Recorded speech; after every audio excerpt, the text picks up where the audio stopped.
You turn my mourning into dancing. You turn my mourning into dancing. 'Cause your love changes everything.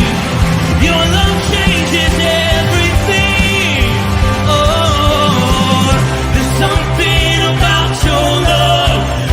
Something about your love changes everything in my body. Oh, something about your love. Something about your love changes everything. It changes everything. Something about your love. Something about your love changes everything. It changes everything. Something about your love. Something about your love changes everything. Changes everything. Something about your love. Something about your love changes everything. Something about your love. Something about your love changes everything. Changes everything. Something about your love. Something about your love changes everything. Changes everything. Something about your love. Something about your love changes everything. You turn my mourning into dancing. You turn my mourning into dancing. You turn my mourning into dancing. You turn my mourning into dancing. You turn my mourning into dancing. Something about your love. Something about your love changes everything. Good morning, Rooted Men. Pastor Tom, Firmly Rooted Ministries, Firmly Rooted Church. We got a church in Greendale, Indiana. We got a church here in Oxford, Michigan. Great to have all of you on board. Got a new feature on StreamYard. I'm wanting to make sure, or I want to see if you guys can see it, but your comments are on the screen to me. I can see them on the screen. And I'm hoping you can do the same. We're going to be looking at Jonah chapter 2, verses 7 through 10. But I'm going to do what I usually do. I just want to see if this is a distraction or if it's helpful to you guys. But it allows you guys to see. But I think I pull them all up anyways when we do the intros. See what happens when I do this. There's Steve Drew. Okay. So Steve's thing also pops over to the other side. Steve Drew's on board. Bert Reggiani, good morning. Chuck B, shalom, men of God. Ken Gooch, good morning, fellow brothers in arms. I figured we'd see Ken by a palm tree somewhere, right? What's going on around here? Chris Connolly, good morning. Again, you and Emily, just praying for you guys. Miss you. I'm out there on X. And Steve says it's really cool. Good. And I guess it'll keep, like if somebody adds something, as Steve Drew's doing a devotion or I do a devotion, you could have a question pop up maybe or a comment pop up, and then all of a sudden the presenter, can see it and maybe address that question because it's right there on the screen. I don't know. We'll see how it works, but it's a beta test right now, and we'll see how it works. There's Glenn. Hey, everybody. Say good morning to Glenn. All right, we got a few people on board. Let me pull up the reading. There it is. And we just got a few verses, 7 through 10. Remove it just for a sec. Yesterday, Steve Drew took us into Jonah being thrown into the water, and it's calm. It's calm above the water, and those pagans are now worshiping the one true God, and they're just blessed that God has protected them and saved them. But it's pretty tumultuous down in the water as Jonah is facing the waters churning and him being drawn down, and the images of death, and the images, as Steve said, connected to the Jesus' descent into hell, and this idea that I could be dying. I could be dying. There's that glimmer of hope where he says that, God, I'm going to see you, right? I mean, that even if I die, I know that you love me, right? And so there's a whole lot of relational things going on as he's praying prior to the fish, the big fish swallowing him. So let's go back to the reading. When my life was fading away, I remembered the Lord. I guess that's a really good time to remember God, but maybe we should remember him before we get thrown into the water, and because we're running away from him, but it's good. It's good. Right? You know, we can say, Jonah, you big dummy, but we all been Jonah, so it's difficult to play that game. But to know that the God of the universe is even willing to work with our disobedience. And I don't mean just disobedience. I mean, I know what you want me to do, and I'm not going to do it. And God, to me, is dealing so graciously with Jonah, willing to go through this drama with him, and this struggle with him. And that's encouraging to me. It's encouraged to me that in my stupidity, I can finally wake up and shake my head and say, hey, Jesus, just save me. And a hand comes into the water and pulls me out, right? My prayer came to you in your holy temple. The idea is that you are everywhere. Even though you reside in that temple in Israel, you are Almighty God. You are omnipresent. You're present everywhere. You're all-knowing, all-powerful, and I know that my prayers are heard. David says, you incline your ear to me, that you stop and bend over like a dad or a mom or a grandma or a grandpa to a child, saying, I want to make sure I'm hearing you.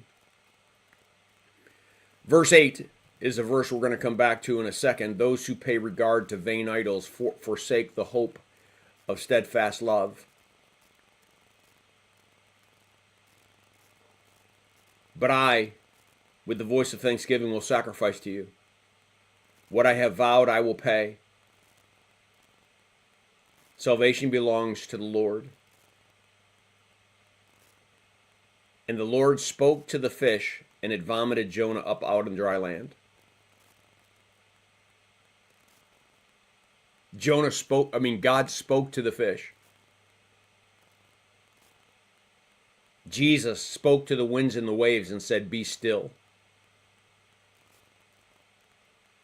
I think we sometimes miss how in control God is and how active he is, because we don't see the angels. We don't see the things moving. We don't see God moving heaven and earth. And I pray that we do. I pray that we see it more and more, and that we recognize it. And that we do it not in a time when we're almost dying, but maybe in a time prior to that God wakes us up and wrestles with us and gets us to see what we need to see. But I want to go back to verse 8.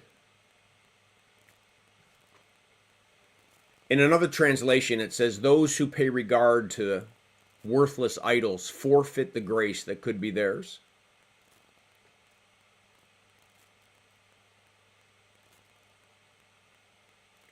Forfeit.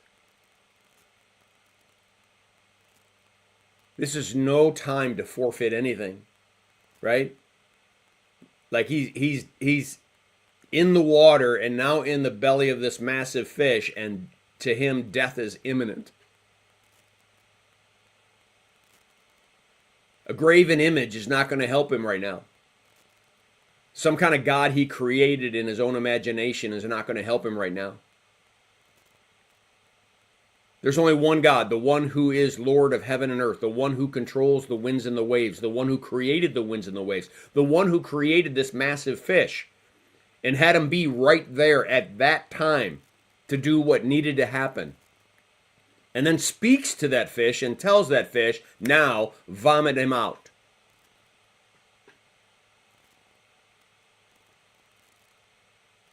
Anytime we turn to worthless idols, it's no little thing. We forfeit the grace that should be ours. Because remember, gentlemen,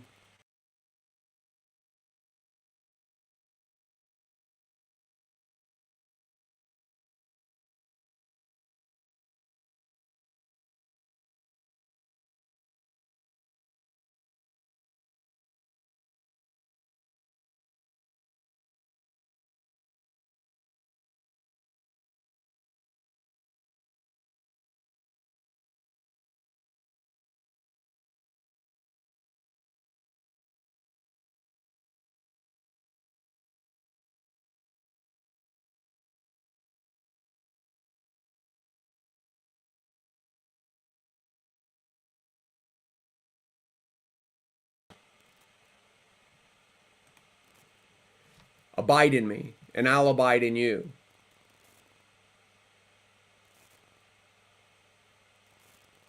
What should Jonah have done?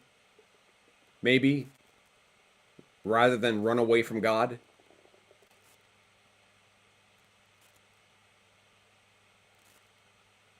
What should he have done? Maybe be honest with God and tell God, I'm frustrated. I don't think I should go to Nineveh. I don't think you should. There are terrible people. I think that you should let them die. Honesty. His dishonesty is making this thing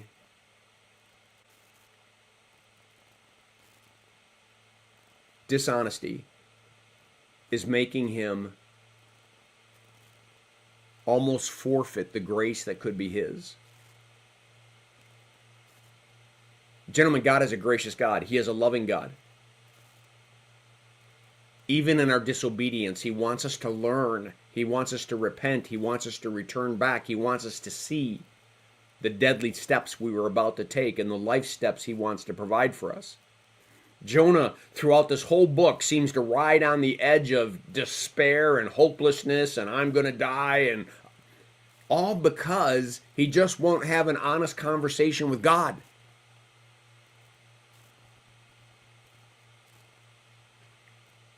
Those who cling to worthless idols forfeit the grace that could be theirs. Think about that. Think about that. All right. Yes, Ken Gooch. Where'd you go? There he is. No palm trees yet. Maybe tomorrow. All right. Yeah, Steve Drew. Where did you go? Well, that's what happens when you remove from the screen the wrong thing. I was trying to remove the reading from the screen and I removed myself, but I did repeat everything that you may have lost. Chris Connolly, he left us hanging with remember, gentlemen. Sorry about that, guys. Oh, it's so amazing having to control these controls and try to think about your devotion. You hit the wrong button and before you know it, you're on the screen or you're off the screen. But I hope the devotion was a blessing to you. 3 verses, 4, 7, 8, 9, 10. Take a look at them, guys. Take a look. Jonah's in that belly of the whale. He's doing the right thing, praying to God, and he's realizing that he was close to forfeiting the grace that could be his. The guys up in the boat above, they've already repented. They've already turned to the one true God. He doesn't know it. He doesn't know that he, as disobedient as he was, shared God well enough with those guys on the boat that they're now promising and making offerings and changing their whole lives to worship the one true God, while Jonah is actually the one at risk. Because he wants to be the Lord of his own life and he wants to control what God does. And he thinks that if he runs away, he thinks if he does something, that he can manipulate the end. When God is saying, I control the end, and you need to be formed and fashioned to understand my steps and what I'm doing. All right, we'll leave it at that. Blessings on your day. Make it a firmly rooted day, and may someone see Jesus in us today. Peace.